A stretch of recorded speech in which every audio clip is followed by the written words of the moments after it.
பொய்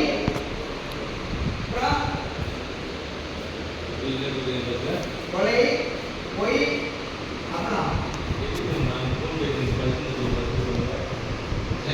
மகிழ்ச்சியான வாழ்க்கைக்கான 5 வழிமுறைகள் தான் வந்து புத்தர் சொல்றாரு.